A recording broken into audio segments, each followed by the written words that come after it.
quand tu as mal, ne parle pas. Tout ce que tu dis dans la colère ou dans la douleur, tu peux le regretter après.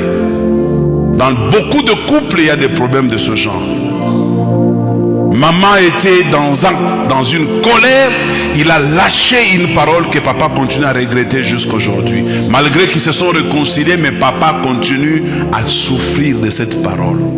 Parce que la parole crée.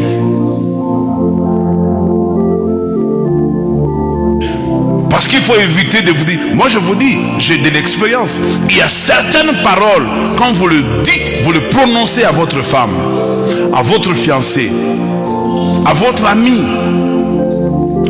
à votre frère. Vous oublierez cette parole. Mais lui ne l'oubliera pas parce que ça a touché dans son amour personnel. Et cette parole, il marche avec ça jusqu'à ce qu'un jour, il trouvera à se venger. Alors que toi-même, tu as déjà oublié cette parole-là. Bien-aimé, quand tu vis avec quelqu'un, pendant qu'il est encore en vie, c'est le moment où il faut lui démontrer ton amour. C'est le moment où il faut lui démontrer ce que tu peux faire. Surtout les parents. Quand tu as l'occasion de faire du bien à ton père, à ta mère, fais-le pendant qu'il est encore en vie. Si tu dois corriger une erreur que tu as faite dans ta vie, sur ta mère, sur ton père, corrige-le pendant qu'ils sont encore en vie. Il arrivera un moment où ils ne seront plus là. Tu ne sauras plus aller corriger. J'ai vu des gens qui sont allés sur la tombe parler aux morts. Parce que quand les morts étaient vivants, ils avaient un différend, un conflit qu'ils n'ont pas réglé à temps. Alors ils estiment qu'en allant sur la tombe, ils vont s'adresser aux morts. Ils sont allés négocier avec l'oncle ou la tante pour que cela les accompagne à la tombe. La Bible dit il n'y a pas de relation entre les morts et les vivants. Ceux qui sont morts et leur amour et leur haine ont péri avec eux.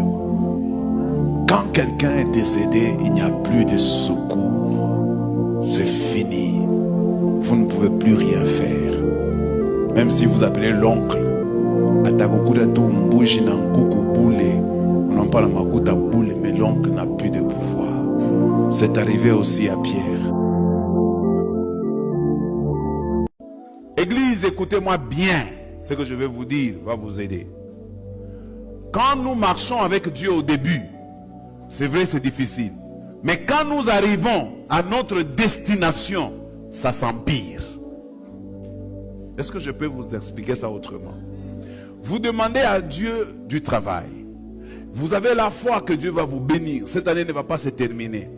Je vous annonce, à quelques jours de la bénédiction de Dieu, vous allez vous rendre compte que même les peu que vous gagnez là, va disparaître. Vous priez pour votre mari parce qu'il rentre toujours tard. Même si aujourd'hui le couvre-feu nous a quand même résolu certains problèmes. Tout le monde rentre à la maison à temps. Mais vous priez votre mari pour qu'il rentre tard et tôt. Mais votre mari rentre toujours tard. Vous avez gêné. Ça c'est mon constat.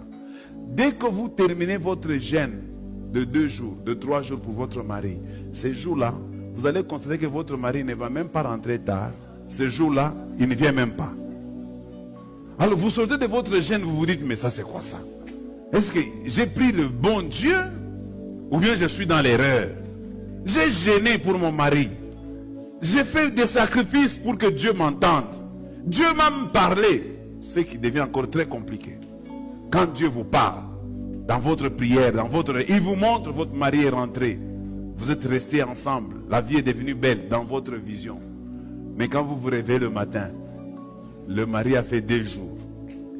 Ne vous découragez pas. C'est un signe qui montre que votre prière est arrivée. Je vous donne un exemple biblique.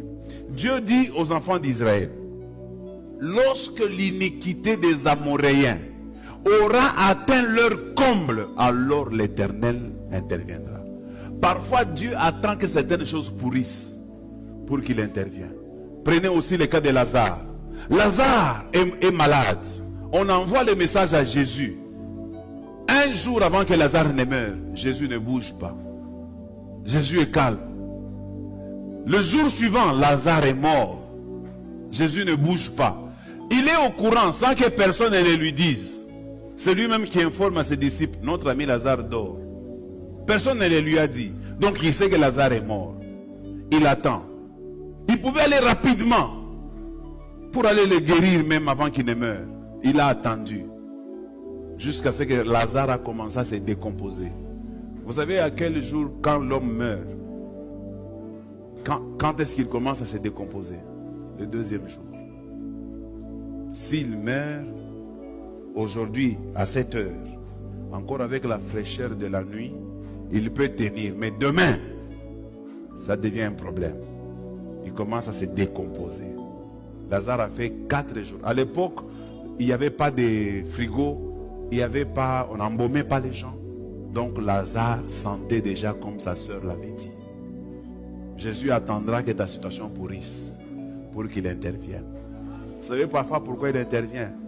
Il intervient pour que tu réalises que ce n'est ni par ta force, ni par la force de ton oncle, ni par l'intervention du médecin. Il attendra que ça pourrisse, que le médecin échoue, que le médecin dise ce n'est plus possible. Et lui à ce moment-là, fera ce que Job a dit, mon Rédempteur est vivant et il se lèvera les derniers. Il attendra toujours, mes amis. Ne soyez pas pressés de voir Dieu agir dès les premiers jours. Non, même Daniel a commencé une prière. Il a fait 24 jours dans la même prière, dans une même requête. 24 jours, restant dans la prière.